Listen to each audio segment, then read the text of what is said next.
Yes! Welcome to chess, ladies and gentlemen. All right, man, you know what? If you see one game today, it's this game right here. I promise you, you want to see this game. Man, this has pretty much everything that you ever want in an entire chess game. I promise you, man. But yes, we do have Blitz game number 10. And this is the second Blitz game between Wesley So and Gukesh Dommaraju. So, of course, all of my people coming from the Philippines, I will say, Maraming salamat, mabuhay to you, magandang umaga. It is very early morning to you guys over there. Anybody coming from India, I will say Mika Nandri. I appreciate you guys. Vanakkam for coming by. Yes, man, but if you guys are ready to go, let's take a look and see what we got for this game, son. All right, man, so it starts off nice and simple, like, you know, nothing crazy. We got the move E4, you know, best by test. We got E5, knight to F3, knight goes to C6. We see bishop C4, bishop C5. We got C3, knight F6, and then we do see D3. And we have the Giuoco Pianissimo as part of the Giuoco piano game. Now, like I said, I mean, everything kind of starts off, I mean, both players are kind of maneuvering. They're kind of, you know, getting their pieces set up. Even though this is an E4 opening, it is somewhat a positional play. So like I said, there's nothing really crazy to speak of at the moment. We got A6, we got castles by white. D6, we do see the move Rook E1. Rook E1 definitely is supporting our E4 pawn and also allowing, you know, these types of maneuvers with the knight. So, I mean, all very typical stuff. Like I said, there's nothing really crazy to speak of at the moment. Both players are just kind of maneuvering, you know, getting their pieces set up where they need to, stuff like that. We got castles by black. We got the move H3. We do see the move H6, knight B to D2. So this starts the knight's journey, like I said before. So like I said, I mean, you know, both players pretty much have done what they need to do by this point. They both got castle. They're both kind of getting their preparatory moves in. You know, you want to drop the bishop back here to A7. You don't want any bishops coming here type stuff. So, I mean, you know, both players just doing what they need to do. We got rook to E8. We got knight down to F1. We got bishop back to A7. One of the common ideas in these openings is to kind of expand on the queen side, stuff like this. So, you know, this kind of just sidesteps everything. We do see bishop down to B3, and then we do see bishop to E6. And you kind of have a critical point if you want to trade or not. I mean, a lot of the times you don't really too much trade. You know, one of black's things that they really would like to do is push D5. If you trade here, you would be looking at pawn takes E6 right here. And this just gives black pretty much everything they need to be able to push this D5 pawn and get rid of, you know, one of their, it's not really a weakness, but it's just kind of one of their backwards pawns in the position. So, you know, you kind of give black a little bit too much. So Wesley So says, hey, man, I'm not going to help you at all. I kind of want my own D4. D4 has a lot of ideas behind it. It's just, you know, threatening a fork right now. It's giving white a little bit more, you know, presence in the center, a little bit more space. This bishop opens up, and it also, if it can maintain itself, it will be blocking this bishop on A7 because right now it's attacking that square, but then also it's kind of, you know, getting into this, you know, F2 square as well, which is only defended by the king. You guys kind of know what's going on. We do see D5. This is definitely something, like I said, black wants to get in. We got pawn taking D5, bishop taking D5, and then we do have the knight finding its way to its most probably ideal square. We got queen down to D7, and then we do see knight to H4. Now, a couple of videos ago, I did mention, usually when you have E4, E5 locked up in the center of the board, you kind of have a little bit of somewhat holes on the F5 and F4 square. So, I mean, you see Wesley So just saying, hey, bro, I'm gonna pick my knight.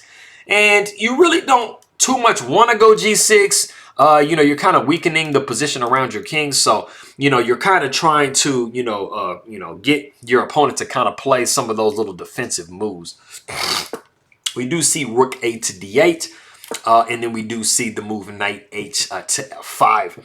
And you can kind of see, I think that you got it, you know, you guys got your little spidey sense tingling of like, hey, man, it looks like some sacrifices might be going on. You got knight takes G7, knight takes H6. You got bishop taking H6. Stuff like that. You know, whenever you have a good development, you kind of have a lot of pieces aimed around the king. These kind of ideas should start kind of coming up in your mind. And we do see the novelty of the game, which is queen E6. But this isn't where it's at, man. This is not the move that you want to make. There is a slight problem with this move. You got this rook. kind of on the E file, just saying, hey, bro, like, what are you doing, bro? Like, I mean, I'm looking at you. You know, I can play something like D4, which is what we see in the game. And I mean, what are you going to do? I mean, you're not going to take here because I'm going to take your queen, and then that's bye-bye. And the current problem that you have is that the bishop is now blunted, like I was saying before. So you're like, man, this is just not really where you want to be at. Now, you do have a possibility in this position if, you know, you did want to try to keep things closed by just pushing e4. The problem is white can continue to hack away at this pawn and really question your queen's position. So, you know, that's not really where you want to be at. We did not actually see that in the game, but we did see d4, like I said, and then we just see Gukesh just retreating back to d7 with the queen. But the problem is this. Let's go back. You make this move. You got d4, and then you make this move. So what have you really done? You've basically just not changed anything in your position, and you've given white 2 free moves. So this is kind of where things are kind of going a little bit south for you. You know, you're making too many kind of back and forth moves. And like I tell you guys all the time, you want to be really, really careful making these back and forth movements. You know, creating these like nothing threats to where you can just kind of get kicked away and you really haven't accomplished much. So definitely, if Gukesh had to take his moves back, he would and would say, hey, man, let me play something different. So, like I said, Spidey sense is tingling. And you know, Wesley So, if your Spidey sense is tingling, his is also. So we see knight takes g7, exclam. Yes, absolutely 100%. And this is why the f5 and f4 knights getting there are so strong. Because, like I said, you are kind of having a lot of a play around the king. And kind of right now, I mean, this bishop is not really where you want it to be at. You kind of want it to be around the king, protected, and that's going to become very relevant here pretty soon. We do see king taking g7 here, and we have actually reached a position. There is a absolutely killer move. There's a lot of good moves here, but there is one that is a double exclam. If you want to go ahead and pause the video and try to guess that move, go ahead and do so.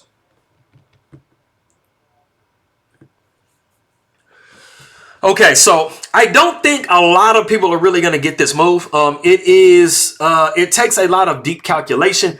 Wesley So and these types of players, absolutely 100%. But you got to be really comfortable giving up a lot of material because that is what you have to do. If you guess the move, bishop takes h6 with check, you would be absolutely correct. I commend you. You're like Mikhail Tao. You got his spirit in you. Because this is absolutely 100%. Wesley So was like, bro, you know what? I'm going to go down 2 entire pieces because even though you have 2 extra pieces, you're not going to be able to, you know, defend this position. So trying to not go too much further into the situation, we see king going up to h8. Now, you guys might be wondering, well, is it so bad to take the bishop? Because, I mean, like, I'm ahead a lot of material, right? Kind of. But let's take a look at it. If you did take on h6, you would be looking at either queen to d2 or queen to c1 check. And then after the king would sidestep up to g7, which is the only move, you would be looking at queen to g5 with check. The king, let's say, would slide over to f8. And not even capturing the knight here, getting some material back, you would be looking at f5. And what do you do? The king is completely cut off, and you are looking at checkmate on g7. You have to give up the queen here. And that is just not where you want to be. Everything is just kind of everything. So, like I said, seeing all of this, you know, Gukesh says, hey, man, I'm going to go ahead and just go king to h8. I don't want to be part of any of that. So, I mean, we see Wesley So backing up to g5. We do see queen going down to e6 now. I mean, you kind of really didn't have anything better. You remember before, like, you kind of wasting tempi? No, this is not wasting tempi. You're having to try to defend this position as best you can.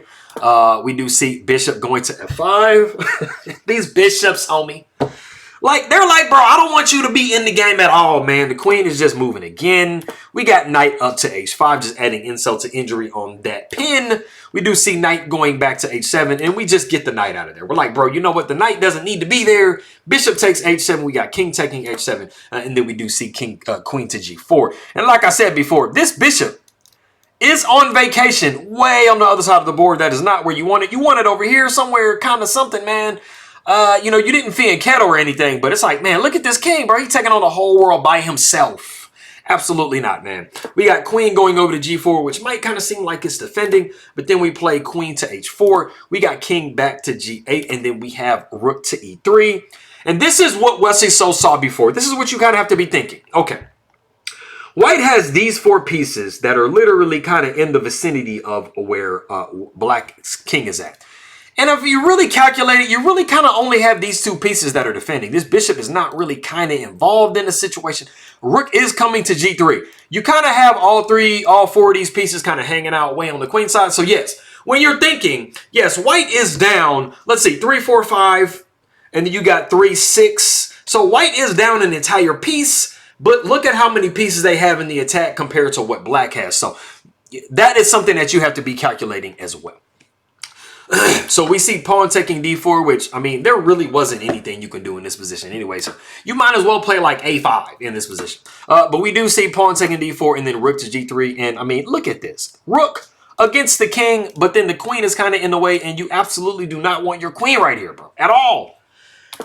We do see rook to e4, which might kind of seem like, man, hey, man, I'm doing something, bro. But the problem that you have in the situation is knight to f6 check. Bad. Because even if you're thinking, hey, I'm going to take the queen here, and then, I mean, you know, I'm going to get the queen at the end, this would be a discovery. When the bishop takes on f6, and you can't do nothing, bro. You can't do anything. Like, Gukesh is like, help me, please. Somebody, somewhere. Absolutely, man. But there's no help to be had. After knight takes f6 with check, or knight goes to f6 with check, we got king to g7. And then the knight drops.